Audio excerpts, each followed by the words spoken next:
This is the Recovery Lab. Here we dive deep into the struggles, victories, and hope that stem from recovery.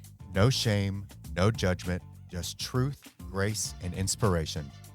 Let's walk this road together.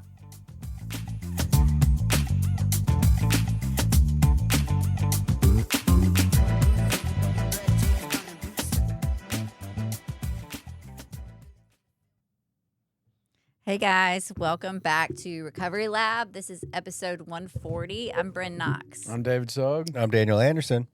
And we are going to do basically a 12 Steps for Normies episode today. I'm excited about it.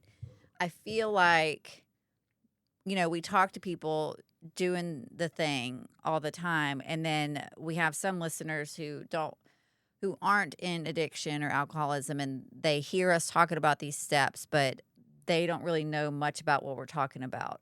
Don't you feel that? Like they hear about that a lot, but what are these steps that we always talk about?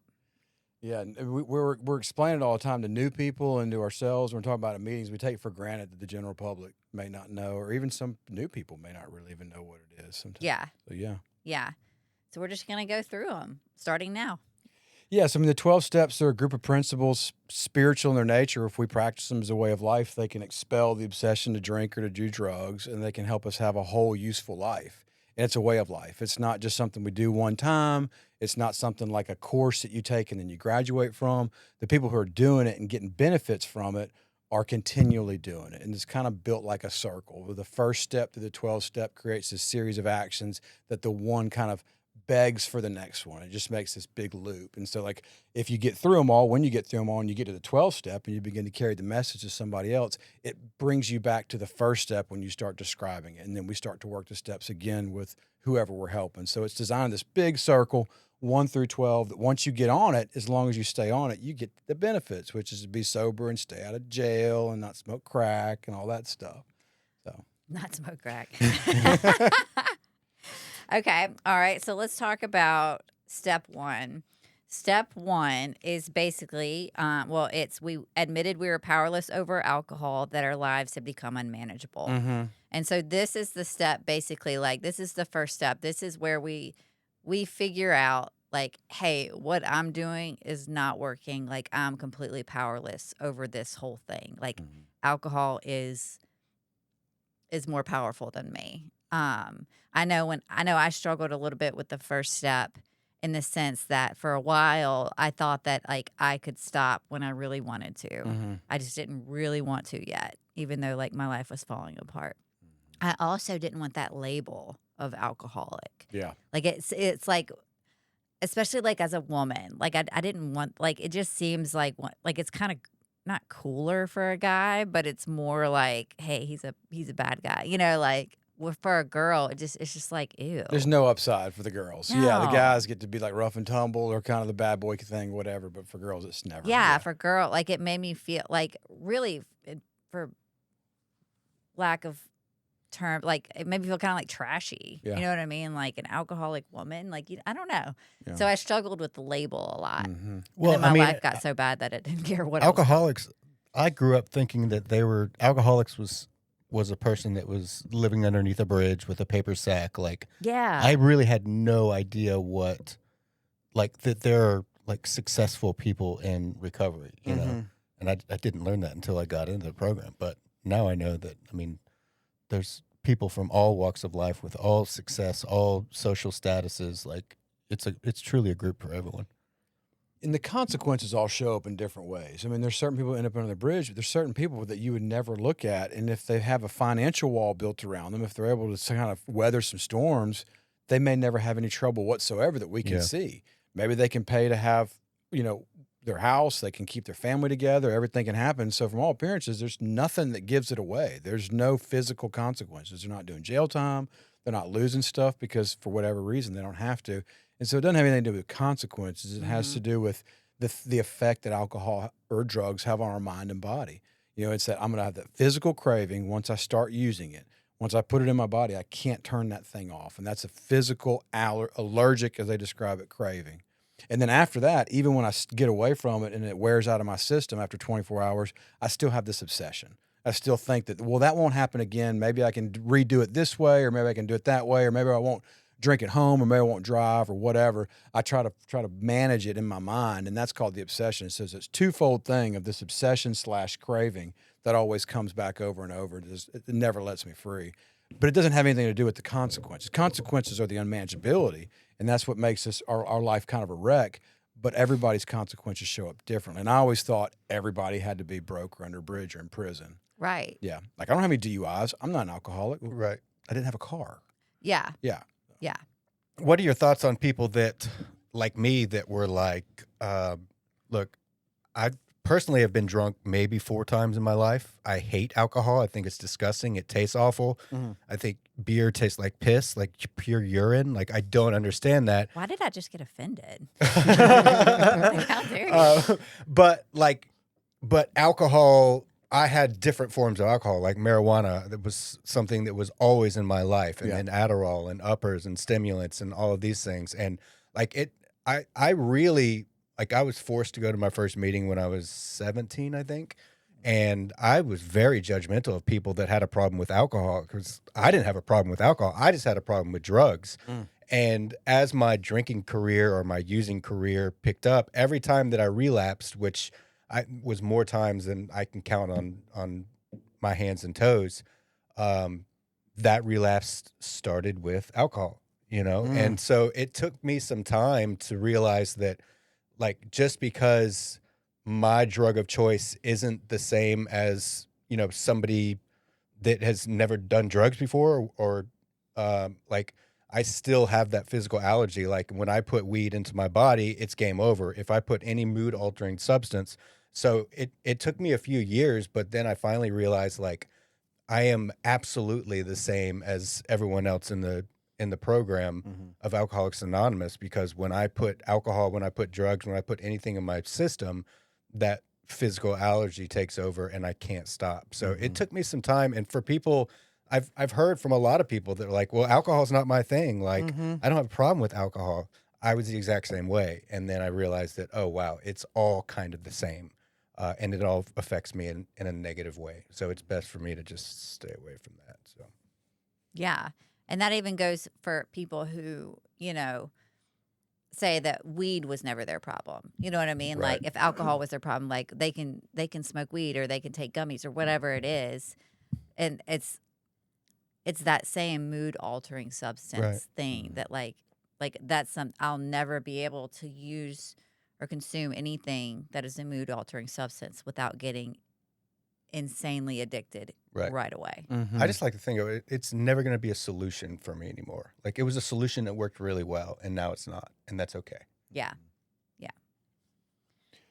Yeah, so why is it so hard for us to admit that? Like, I'm wearing an ankle monitor. My wife's kicked me out. I've just got fired. Everybody, no one will loan me any more money. Car I don't doesn't know why. work. Car doesn't work. Your I sold bike the tire battery. is flat. But admit that I'm powerless over this thing and my life's unmanageable. Absolutely not. No way. No, sir. Why is it so hard? Like, why? What is it? Is it our delusion? Is that just? Are we just really strong? I don't know.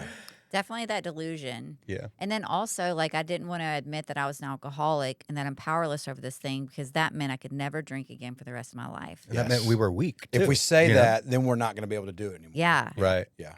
Game's up. And there just seems to always be something that happens in the sober person's life that breaks them down. And we said the consequences don't all look alike, but there is normally something that just wakes the person up. And it could be a bad work review, or it could be parole was denied, whatever it is. But there is normally something where they say, this thing's got to be stopped. And then they say, you know what, maybe I should take a look at what I'm doing, my drinking or my using. And that gets them or us to, all right, I'm powerless. My life's unmanageable. I had to hit a wall in order for me to open up my eyes. Do you remember the last wall you hit, like the thing?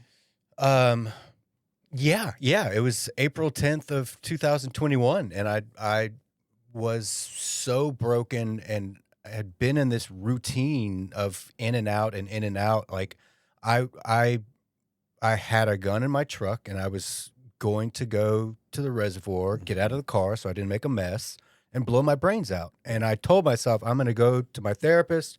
I reached out to my therapist. I was like, hey, I'm really struggling. Can you see me? He's like, yeah, come in. And this is like 9:00 at night on the 10th.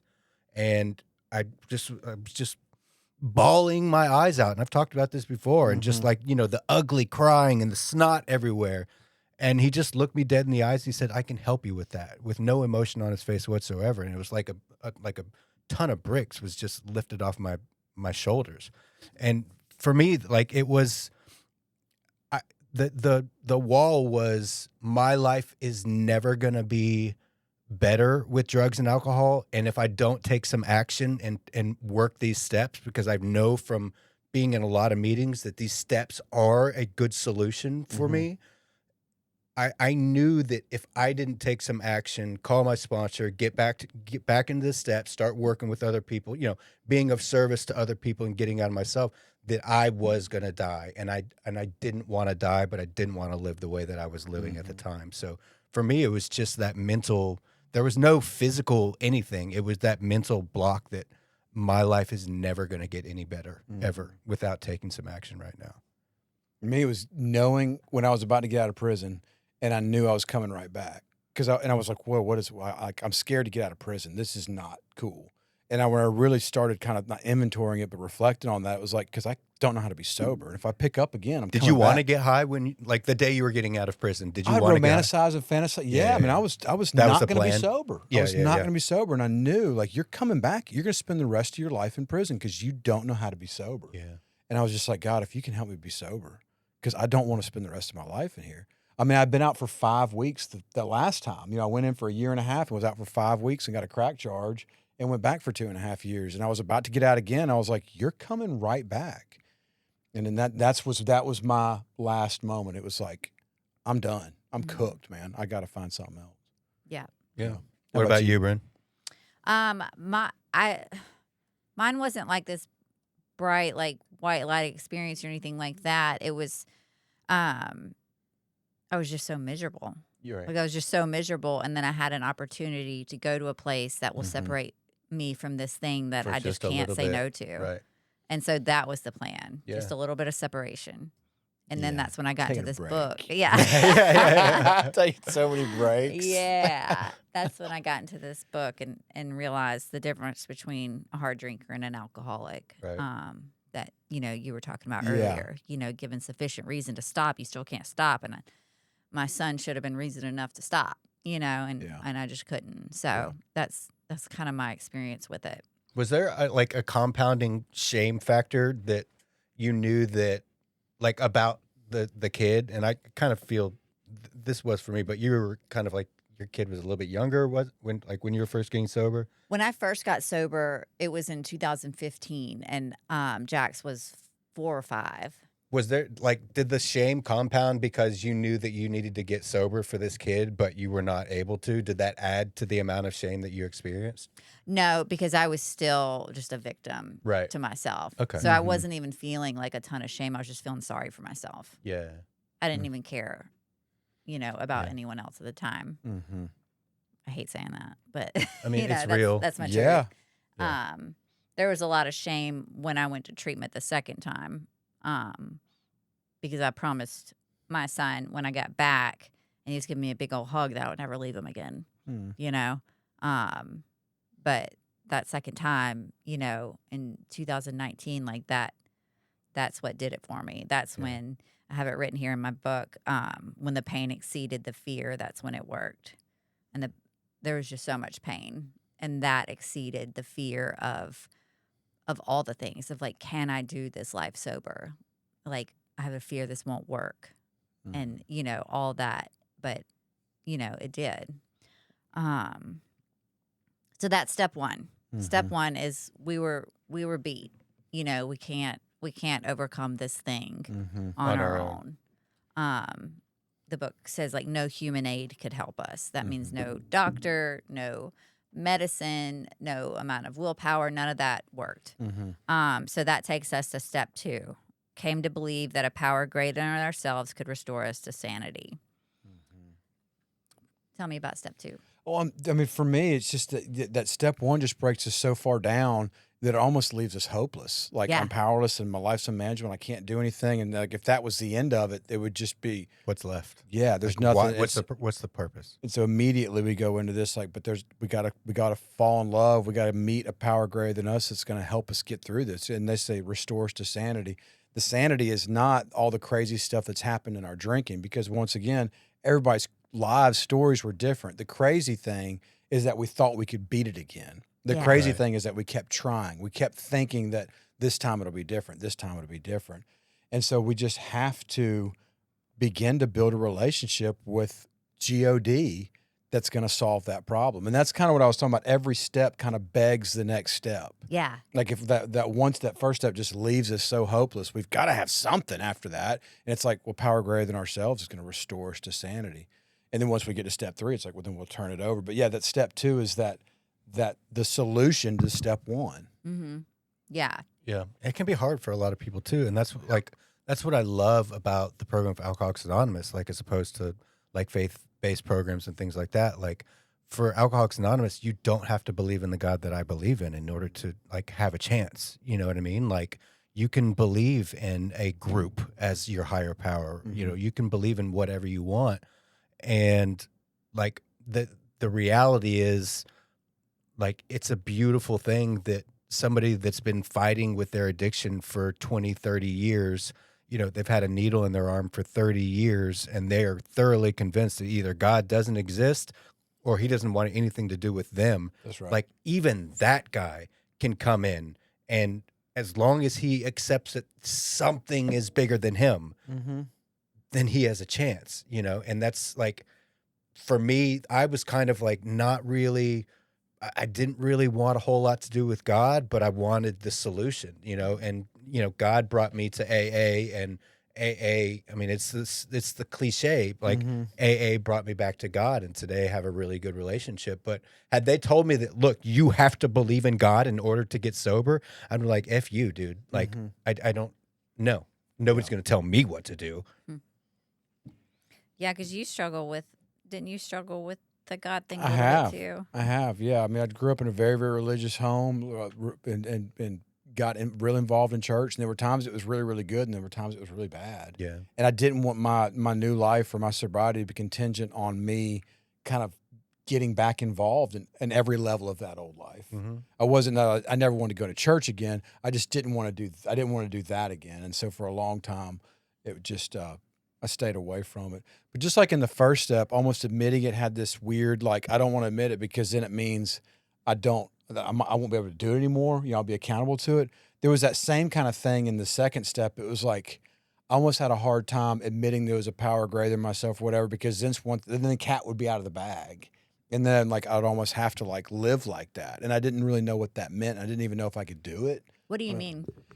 Like, it's really easy if, like, oh, life just begins nowhere and ends nowhere, and I'm just here to have a good time, and I'm not really accountable for anything. Let me try to be a good person.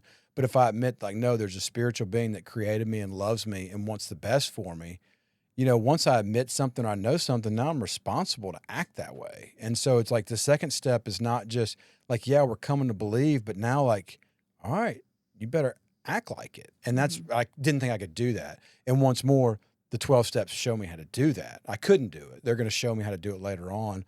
But for me, that was really, really tough. I don't know if that makes sense in kind of, you know, saying it in words, but emotionally I felt that way. Just like, if I admit this stuff, that means I have to act like it. And I wasn't ready to really do that. Yeah. Makes sense.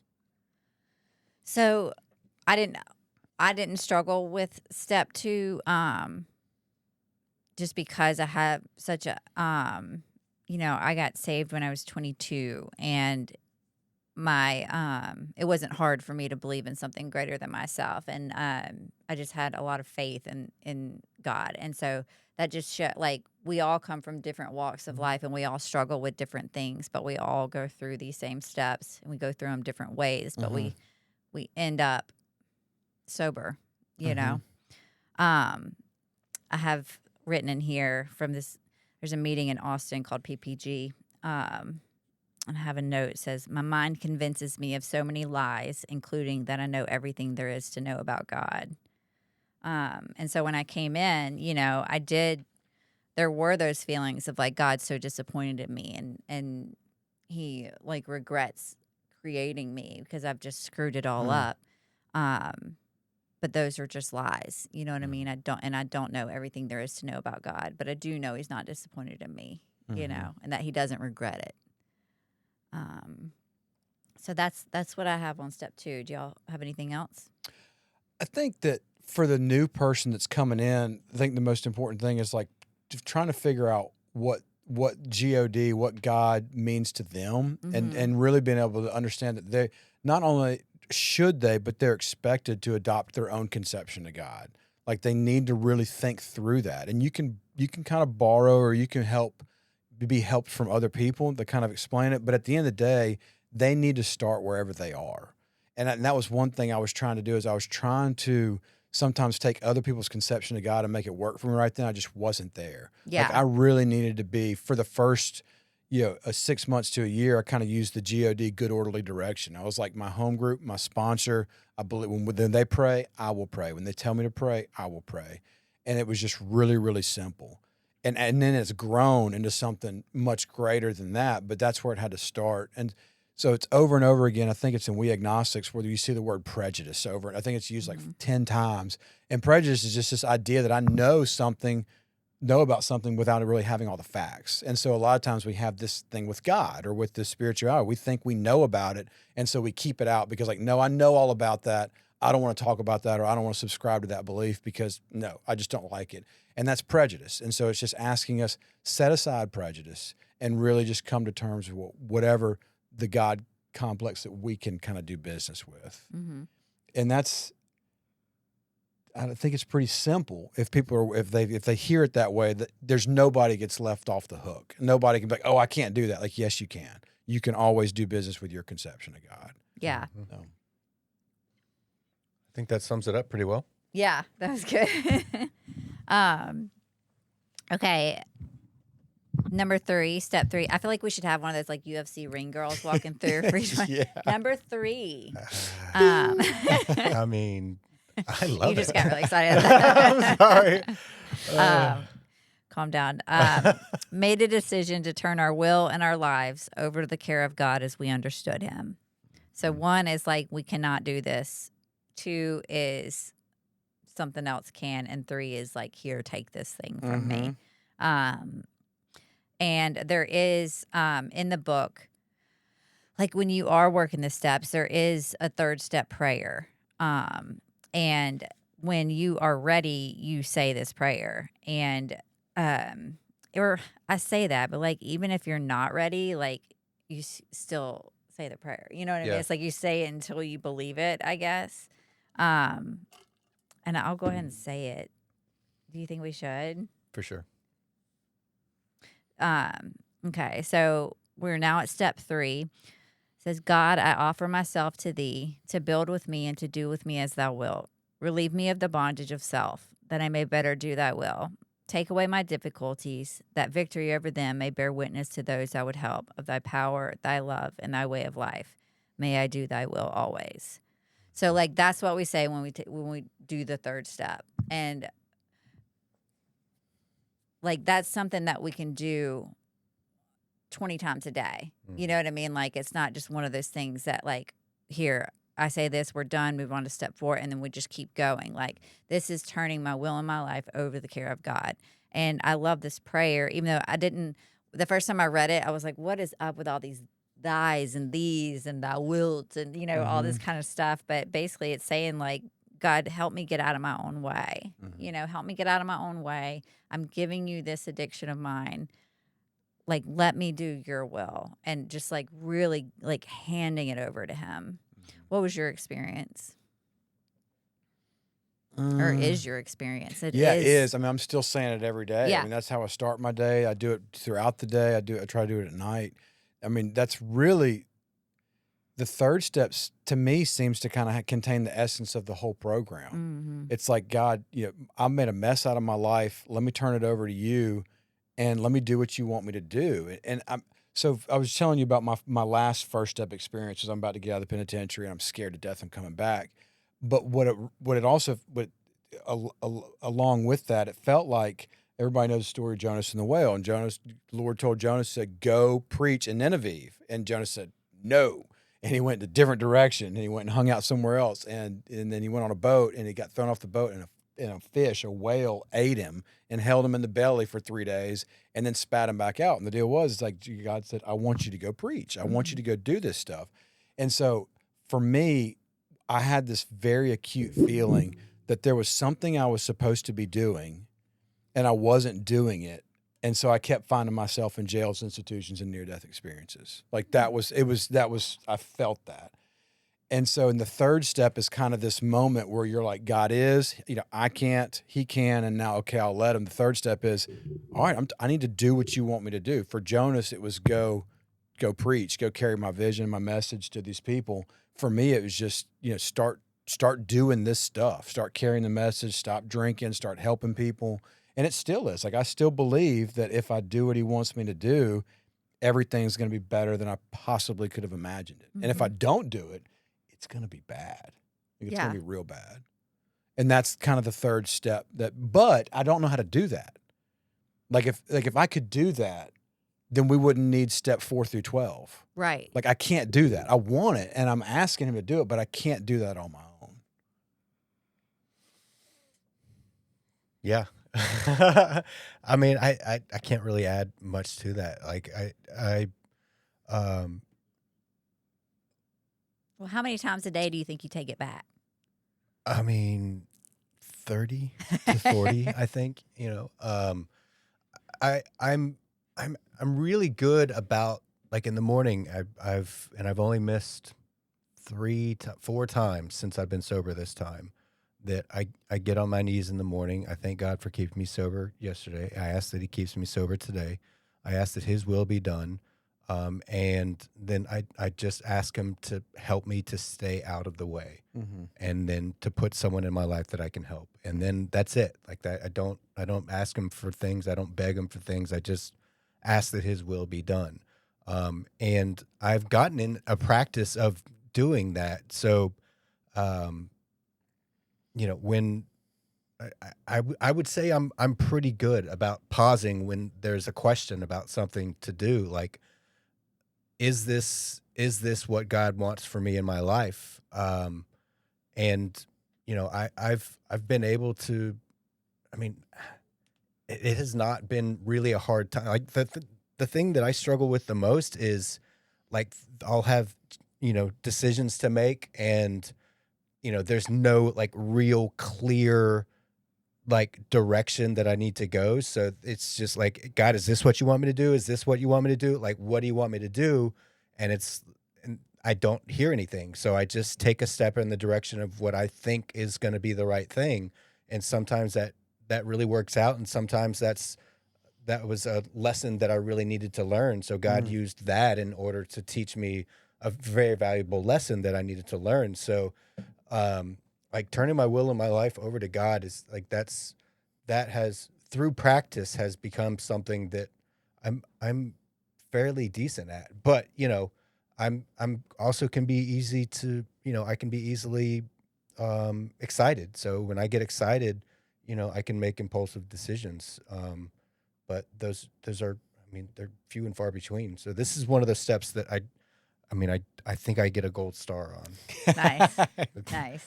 Now, the fourth, it's a whole different story. Yeah. But I didn't struggle with 3 at all. Nice. How about you? It's I struggle with trying to run my own life, and the book calls that, like, self-will run riot. And basically, sometimes I'll use God as, like, a consultant that, like, I'll go to sometimes when I need him, instead of, like, really giving him everything and turning it all over to him. But then, I come out sideways to people around me, and I start, getting resentful towards people. And it's like, I can tell very quickly, very easily, like, hey, you're off here. And then I got to get back on track. And luckily, the that's easy peasy. Do you ever find yourself like standing out in your yard, like yelling and screaming at people, like You're a bad you're a bad neighbor, or something like that? Call it Airbnb. All right, listeners, you missed the pregame. Yeah, I had an incident last night. They were playing the music too loud, and I was shaking my finger and yelling, "You're becoming a bad neighbor." Yeah. Yeah. I was really turning it over right there. Huh? I was really doing his work. I was wondering how long we would get before we mentioned The it. music police. Man, how life changes. I'll get to do some night step work maybe later. There you go, Yeah, there you this go. God wanted you to do that, That's so right. you'd have something to do today. That's right. There There you go. All right. So speaking of resentments, let's talk about step 4. All right, so we admitted we were powerless, came to believe a power greater than ourselves that could restore us to sanity. We made a decision to turn our will and our lives over to the care of God. And this is where we get into some action, because these are all things that are like going on in here. Step 4 is we made a searching and fearless moral inventory of ourselves. For me, the way that I did step 4 was pretty extensive. When I went to treatment in 2015, it was so just lackluster in every sense of the word. I think I had like 3 resentments maybe. It took me like 15 minutes and then and that was it. And I got drunk again. But this time, I mean, it's a whole, front and back page for one resentment. And I had over, I think we were required to do at least 25. And it took days and days, and sometimes it takes people months. Like, it is a process to where, and in treatment when someone's on their 4th step, because you can tell they're going through it. And this is where you think of people that keep coming up in your head of someone who has upset you, that you're resentful at, like, those things that have hurt you, and you make a list of all those people. And when you're done with that list, you go through and you make a very detailed inventory of, how they hurt you. Like, how would you explain it? Explain it, and I'm going to turn to the page in the book for the words I'm looking for. No, I think that's spot on. Is we create this list of people who have done us wrong, and that's the easy part, right? We can sit down and say the police, my church, my school, my teacher, my ex-girlfriend, whatever. Coming up with that list is okay, and then we make a list of what it is they did, the actual event. They failed me, they violated my parole, they fired me, whatever, and then we come up with a list with what that affected about me. Because it affects different parts of me. Sometimes it affects my financial ability. Sometimes it affects my romantic life. Sometimes it affects my self-esteem. And that's really those are the 3 easier parts to do. The hard part is when we get in there and we say, wait a minute, but what part did I play in all this? Because it's very easy to name the person and name what they've done, but I'm not going to get better until I start to take some ownership for it. It's like, well, I'm mad at my high school teacher for failing me. It affected my chance to get into school. That affected my self-esteem. But what was my part? Well, I didn't go to class. Yeah, I didn't do the work. Right. Yeah. Yeah. I'm mad at my probation officer for violating me. That affected my sense of freedom, and I want to be. But I failed drug tests. Right. I was supposed to be not using drugs. Right. And so, and that's when I start to realize that all these wrongs that I thought people had caused, I was the beginning of them. I had this attitude or a moral. I had this underlying belief system that was wrong. That was wrong. You can't not go to school and pass. You can't fail drug tests and stay out of jail. And that was the moral inventory that we finally get to. It's like, wow, this thinking is not right. Yeah. The book says resentment is the number 1 offender. It destroys more alcoholics than anything else. And it says, this is something I liked, is like, because we are us. It says if we were to live, we had to be free of anger. They may, like, the grouch and the brainstorm were not for us. They may be the dubious luxury of normal men, but for alcoholics, these things are poison. Like, normal people, they can go through their lives being, mad at this guy, the grouch, all that kind of stuff. But like with us, that leads us straight back into where we just came from. And it was like, you do it on all your exes. You do it on I did it on certain moms in my life who had, not my mom, my mom, but like certain moms, like in the mom group that hurt my feelings, like stuff like that. And when you're going through and you're, this affected my self-esteem in this way, and this, made me feel this way. And then when I, went back through it, especially with the exes where I'm so mad at them for doing this and this to me, and I can't believe he did this to me. And then when I get to my part in it, I see like I did those exact same things, and like I didn't want to like admit that stuff out loud, but like putting pen to paper and making these lists and doing these things like really showed me in black and white, like, okay, maybe I'm not like the victim in this situation. Not that they are either. Let me put that out there. But no, it says putting out of our minds the wrongs others had done. We resolutely look for our own mistakes. Where had we been selfish, dishonest, self-seeking, and frightened? This was our inventory, not the other man's. And it's a tough thing to do. Like the 4-step is hard. And you don't want to look at those things. We had just been knocked down to our rock bottom, whatever that looked like.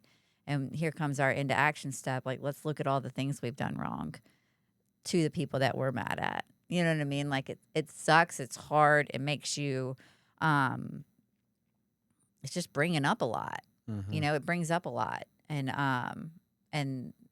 that's what you do. You're willing to go to any lengths to not drink or use again. And so it's just what we do.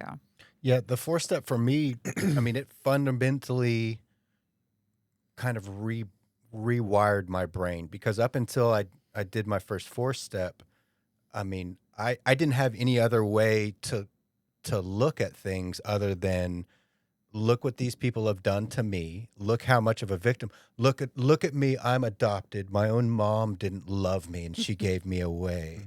So I am the victim. Everything is happening to me and this is not fair. And because it's happening to me and it's not fair, you would use drugs and other things just like I am. So, and then, I'm in Eamon's little side yard at his house, and we started, obviously I did the work before, but, I really started to realize that, look, everything that was bad that has happened in my life, like, I was there for it and I caused it. Like I had a role in everything. I would not be the person I am today had I not got to go through the 4-step, because it really made me think that, look, things are not happening to me. Like I'm kind of the tornado in this situation. And when I started to be able to identify like what I'm doing wrong in these situations, if I'm the problem, then I can be part of the solution too, and I can change my behaviors. I can't change my behaviors if I'm not aware of them. So I feel that everyone on this planet, all 8 billion or however many people, I think all of us should be required to do a 4-step one time in their life. Right? It would make things. It would change everything. It would change everything. Yeah. Yeah. It's that powerful. Yeah. And there are like a big thing when I was going through and I was doing it for the first time, a big thing was like, sometimes there are situations where you truly, like with childhood sexual abuse, like I'm resentful towards that person. Sure. I'm not looking for like where I went wrong in that moment. Yeah. You know what I mean? Obviously I was a victim in that moment, and any other child is a victim in that moment. Your part or my part is like, how have I let that affect me in my relationships and how I treat other people? Like how have I continued to let that infiltrate all of my decisions and my behaviors to other people? So it gets really difficult, especially when you're talking about stuff like that, because it brings up trauma and having to like look at how that's affected your behavior towards other people is not fun at all. So yeah, not every situation, we're super, obviously at fault on our end, but sometimes, it's just different. Mm-hmm. But we get to talk about that when we get to step 5. Yeah. Are y'all ready to talk about step 5? I'm ready. Okay. So step 5 is admitted to God, to ourselves, and to another human being the exact nature of our wrongs. So basically, we're taking this 4th step that we wrote. All of like the most embarrassing, worst things ever, and we have to read them to someone else. Mm-hmm. Not easy. Mm-mm. Not easy. We did it when I was in treatment. We had to do it 3 times. We did it for, I think it was 2 girls that we were in treatment with, and then someone else they would bring in that would maybe potentially be our sponsor. What was your experience with your first 5th step? First 5th steps, I was probably 6 months out, and I've been working with somebody, my first sponsor, and it was pretty. It was pretty surface. It really was. Mhm. It was some obvious stuff. Some of the laws that I'd broken, and some of the things that landed me in the penitentiary. Some of his immediate relationships, but I wasn't going real far back. I really wasn't. I did. About a year later, I got a new sponsor, and we did some deeper work. We did a lot heavier work. And it was more, it started digging up some daddy issues and some mommy issues and some church issues, some different things that were really kind of fueling all those other things that I Yes. talked about in my first one.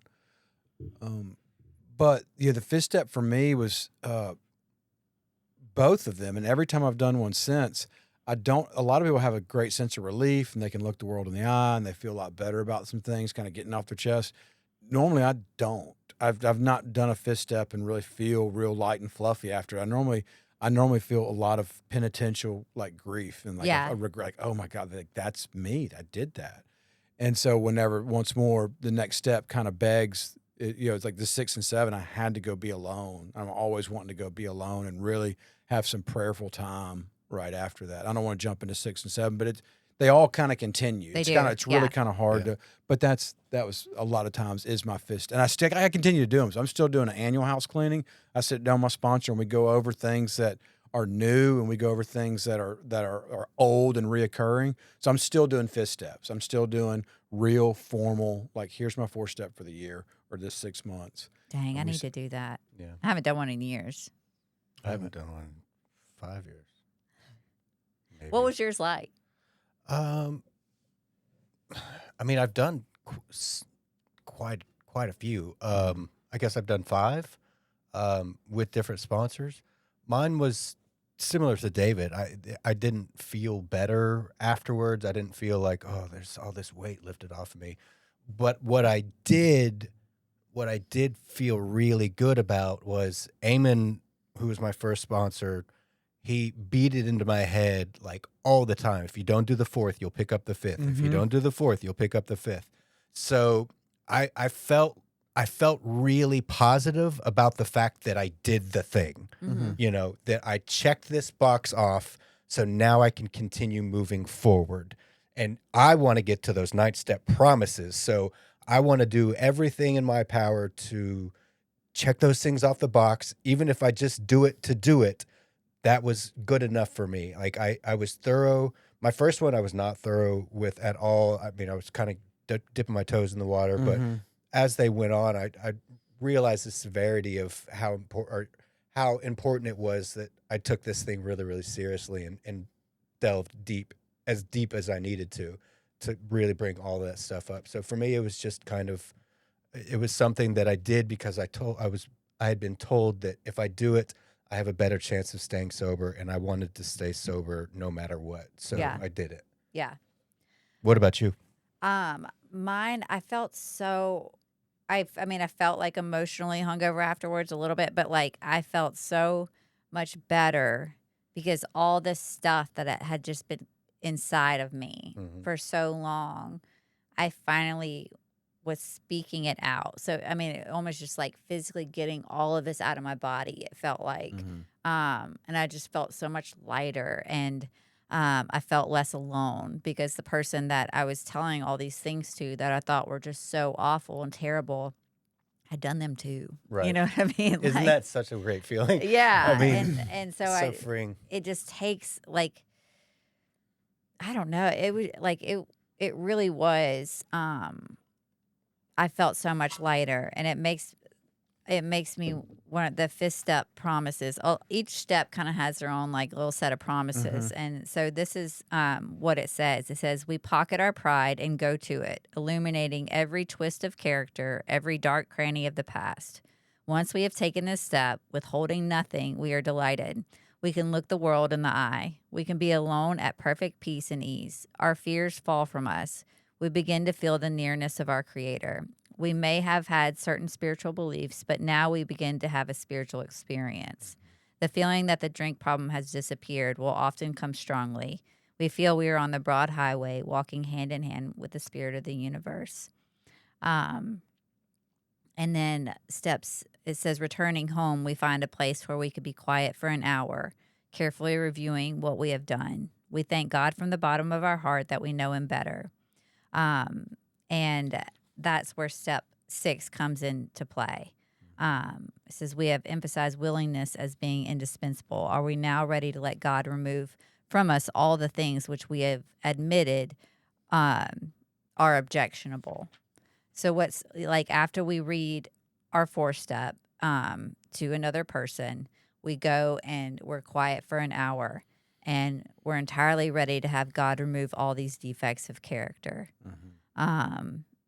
When we read our 4th step to someone during our 5th step, we get back a list of our character defects that show up because it's like we have these things like repeating over and over again, and that's what we call our character defects. Self-righteousness was one of mine, and you know, being a victim, and selfishness, of course. There's a whole list. And so I have these lists, and I'm ready for God to remove these things from me because I can't remove them myself.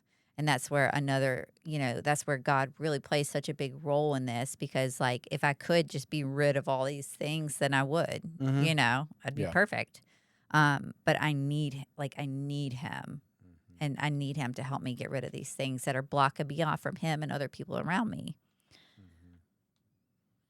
Yeah, our character defects, my character defects were my greatest tools. Like, they were the things that helped me get what I wanted to get. My dishonesty, I was able to get jobs, and I was able to get money or get drugs or whatever, get into relationships. You know, my pride and ego were the things that convinced me that it was all okay. My envy and comparison were the things that I'd make villains out of people, normal people, and I'd drink at them. Like, these were the things that I had to tell myself so drinking and acting a fool felt okay.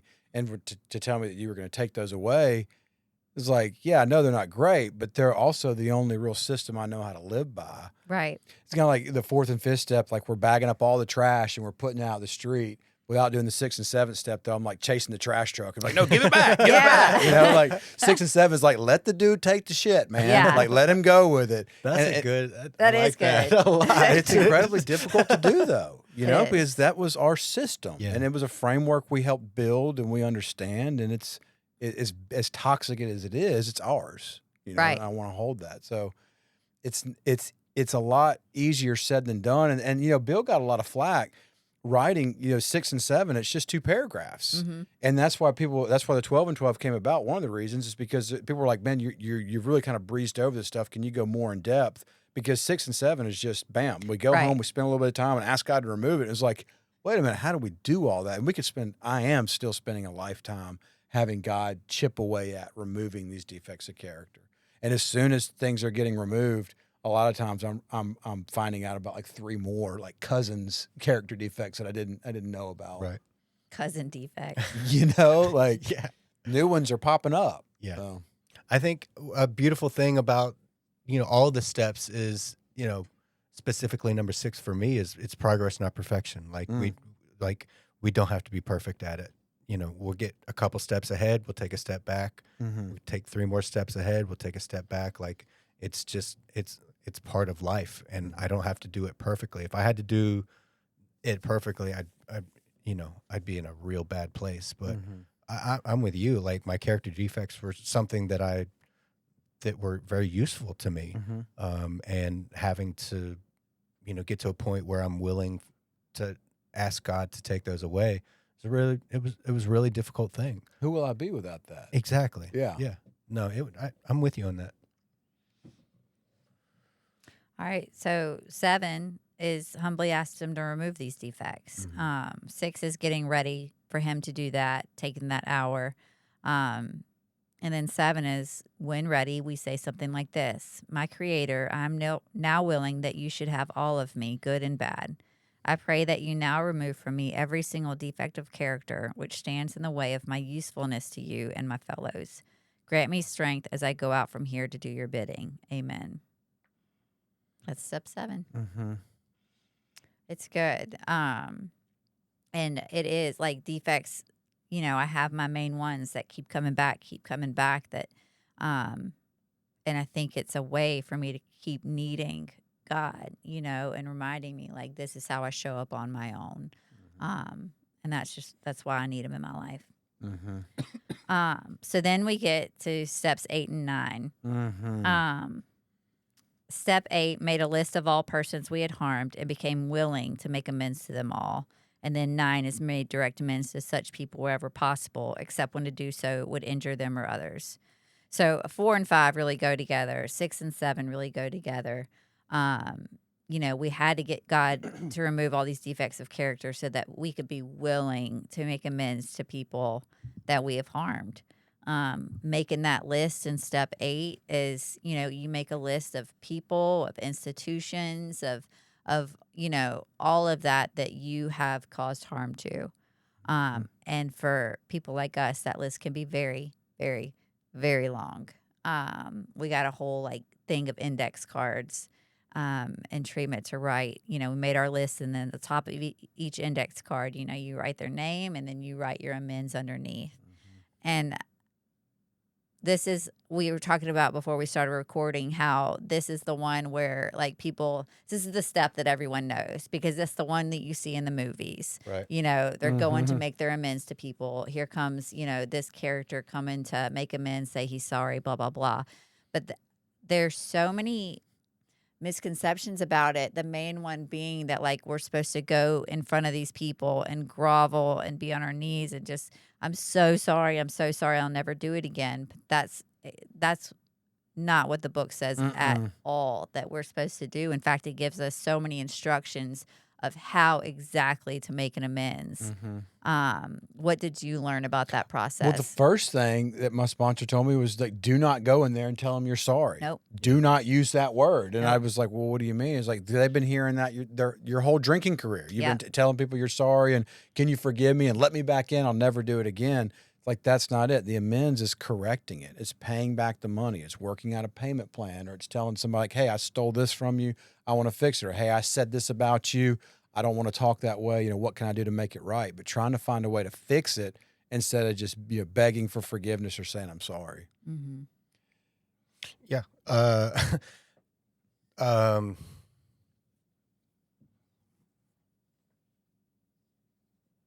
Yeah. I mean, towards the last couple years of my active addiction, I mean, the word sorry was something that I said, every day I said it to somebody, and my sponsor was the same way. He was like, you don't go in and say you're sorry. And he was really, really patient with me because I had a lot of questions, because I was very fearful of doing it wrong. I was very fearful of doing the amends process the wrong way. And then, I did it wrong and I'm going to get drunk and, my world is going to crash down again. So he was very patient with me. And I asked a lot of questions when I was going through, writing the list. But yeah, I had to just, yeah, no, I think that's that. Yeah. On that. I will say this about amends. So I did a lot of dirt all over the place for a long, long period of time. And there were 2 different periods in my life where I lived on the road, once in New Orleans and once out west in the Colorado area. And when I was out there, I took advantage of a lot of people. I stole a lot of things, broke into a lot of sheds. I'd walk through restaurants and pick up little black books and because it had money in it. And I did this all over 20 states to survive and do just crazy stuff. And then that's not even like when I was domesticated, like in a home, taking advantage of my friends, my family, my bosses. So the wrongs that I've committed are like, there were these very, very tight-knit wrongs that I'd committed, like very close, that were with my legal consequences, my family, my girlfriends. Then there was this kind of wider circle of just like acquaintances and people I knew, maybe vaguely. And then there was a series of wrongs that I committed that I was never going to track these people down again. I mean, there's like, I've hurt so many people doing this stuff. I'm never going to be able to make direct amends to them. And so in my amends making process, the first things first, I need to take care of my family, the people in my circle, my legal issues, these things. And then I went out to my smaller relations, my friends, my family. But then for these last ones though, like public at large, people I've offended, because I'm never going to really find them again.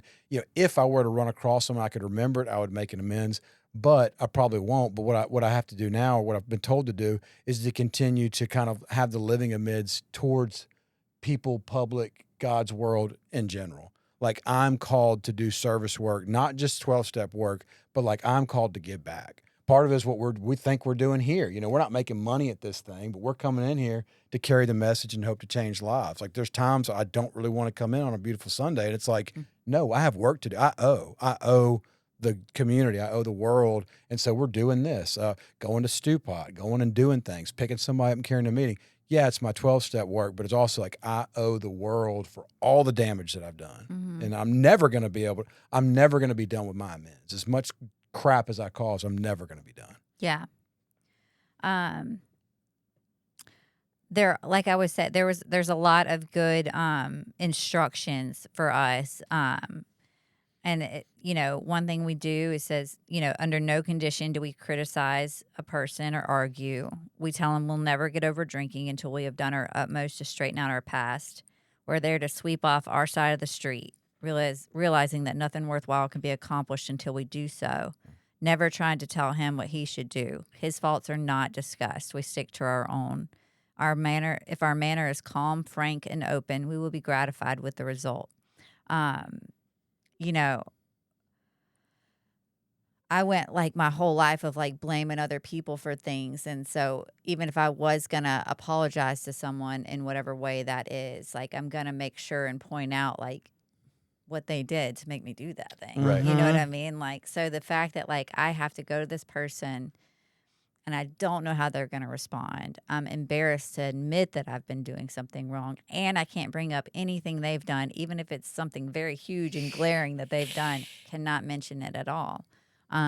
It's a very, very humbling process. Mm-hmm. It's not easy. It's really not. And like, sometimes you have to like admit things that, they didn't even know, and, I remember I was so nervous to make amends to my boss that I had been working for, the real estate attorney, that I was working for him right when things were getting like really, really bad. And I had to make amends for some things he did know and some things he didn't know. And some things, I just flat out lied about, with missing bottles of alcohol and all that kind of stuff. And having to like admit to him, like, yes, I did do that, knowing full well he knew, you know what I mean? Like, he knew all along, but like having to admit those things out loud to him it was really embarrassing. But he was so wonderful about it, and that's the thing, like 9 times out of 10, these people that we've wronged are so gracious in their response, or that was my experience. That was mine as well. Mm-hmm. And then sometimes they're not, sometimes, there was one amends that I wanted to make to a family member that she wouldn't listen. Like, she would refuse to let me do it. Mm-hmm. And that's hard. It's like when you want to do that and they're like, I'm not ready. And then she never got ready. And so that's another thing. Like, they're not always ready to hear you out. Mm-hmm. And, there's other types of, there's financial amends that a lot of people, get stuck with and have to make. Like, there's some real consequences out there. Mm-hmm. and I'm glad there's so many instructions for how to do it, because I would have done it all wrong. Mhm. And thank God for sponsorship, because this is something you need to do like with the guidance of your sponsor, because a lot of us, I don't know about you guys, but when I got sober and I got out, I was ready to like go talk to everybody right away and Yeah. make Look these at me, I'm amends. doing so great. Like, Yeah. Never gonna do that again. Right. I'll let you know. I'm so And happy now. Everything Yeah. is great. so you got to have the right timing, you Yeah. know, and sometimes that means waiting, and Yeah. it's not always easy to wait, but it's so important, because there's nothing less believable than an amends from someone who literally just walked Like out has of been sober treatment. for 4 days. Yeah. I know. I have some sponsees that do that stuff. I'm just like, we're waiting. We're We're waiting. waiting. We're waiting. Yeah. Yeah, we need sponsorship bad. Mhm. All right, so we do that. Now we're at step 10. Mhm. And they say like 10, 11, and 12 are kind of like the maintenance steps. Mhm. So 10 is continue to take personal inventory, and when we were wrong, promptly admitted it. Mhm. What's that look like for you? I mean, it's just basically 4 through 9, what we Mhm. were just talking about, making an inventory. When we see those glaring character defects, we ask God to help us let them go, take them away, and then we go clean up the wreckage of whatever my bad decisions were. And Yeah. that's the maintenance step. That's all of it. That's just continuing to do 4 through 9. Yeah. For me, it's just I try to go through life not harming people, and not being a tornado. And if I do make a mistake, because I make mistakes, we all do, just getting in a routine of, hey, look, I did this. I regret Mhm. having done this. What can I make? What can I do to make it right? And but those, as a result of, I mean, I wouldn't say that I'm super disciplined about it, but I don't like harming people today, and I don't like causing drama or strife. Like that doesn't feel good to me anymore. So, I think eventually we start to not work the program. The speaker was talking about this here. We stop working the program and we start living the program. Mm-hmm. And I feel like I've begun to start living the program, to where these steps are not something that I work. These steps are something that are a fundamental part of my life today. Like I intuitively know if I'm about to do something that's wrong, I can pause today. I'm not working the program. Oh, I got to pause. No, this program has become a part of who I am. So I intuitively, hey, let's pause in this situation before we go out there shaking our fist about, how loud their music is or whatever. Bad neighbor. Calling Bad people up. neighbor. Leaving voice memos.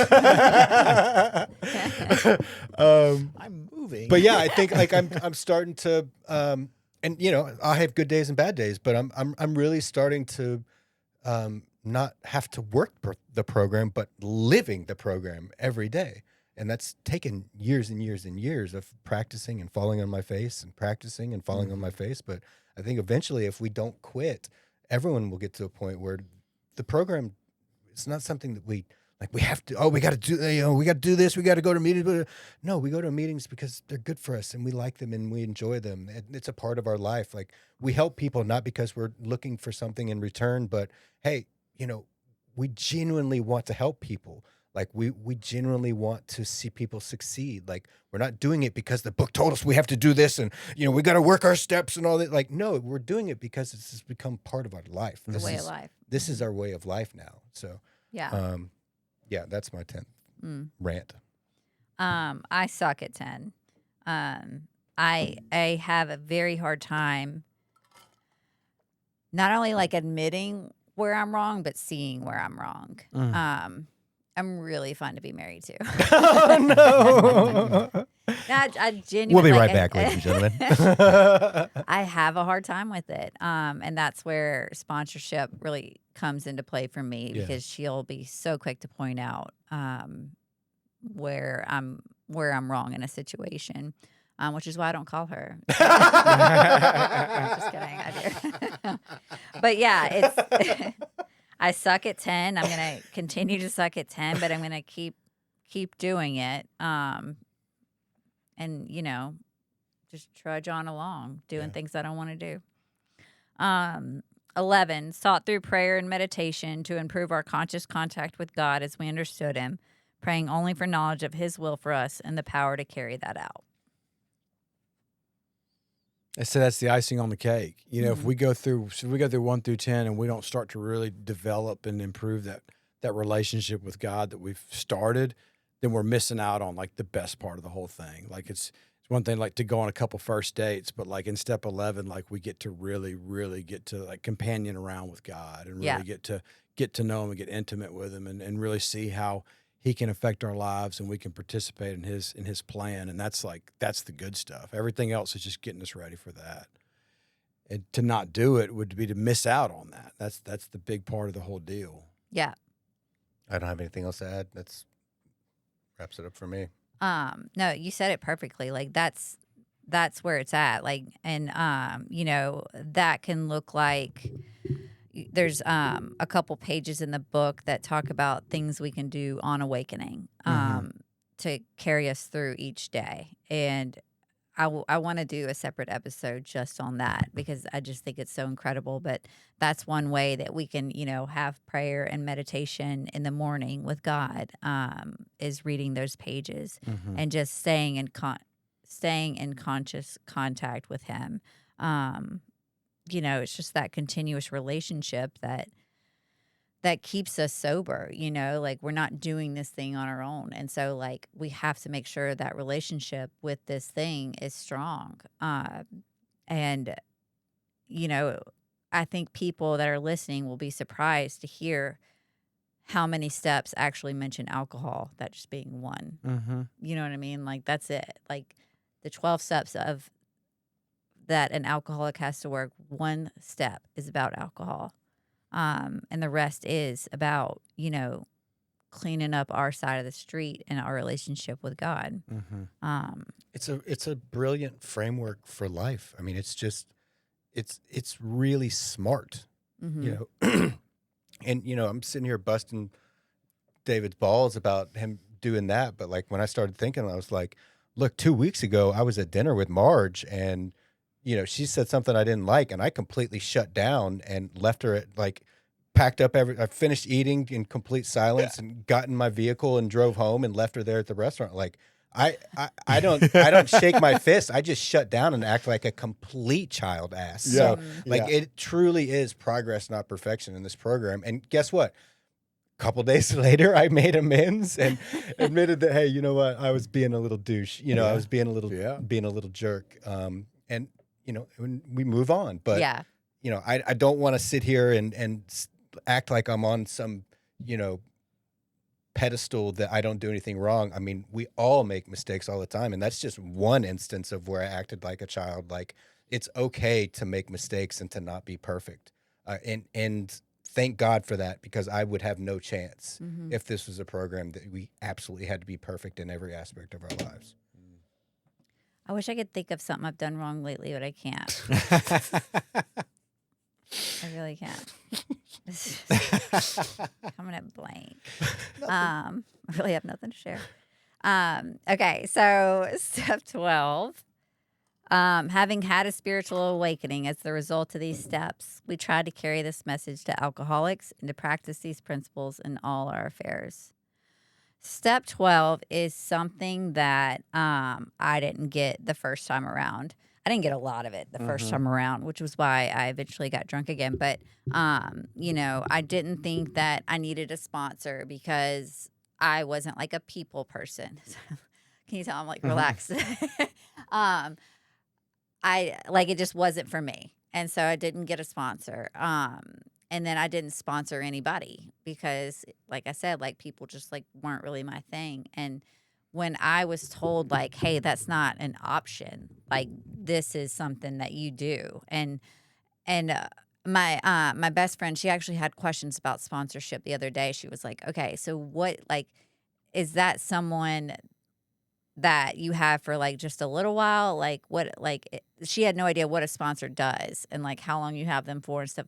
And it is kind of like a funny word to like describe, you know, it's like, is there like a money transaction going on here? Right. Are you sponsoring me like sponsoring an adopted child? But no, it's someone that you ask take you through the steps, and then you continuously like check in with this person, like when you're doing your 10 steps and all that kind of stuff. It's like somebody they're that's your- gone through this before, right, and is now taking someone else, so Yeah. they have experience with it themselves. yeah. And so when you have a sponsor and you've worked through all the steps, then you're ready to sponsor other people, and that's where the good stuff is. Yeah. When you start sponsoring other Mhm. people, it's frustrating, it's rewarding, it's all the things. I've had so many sponsees that it's like you learn to detach from the results, because you can't control their recovery and you want it for them so bad, and it doesn't always work out, and it's heartbreaking.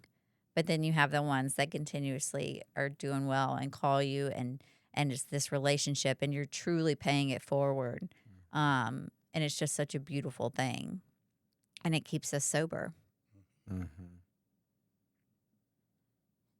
David, what are your thoughts on step 12?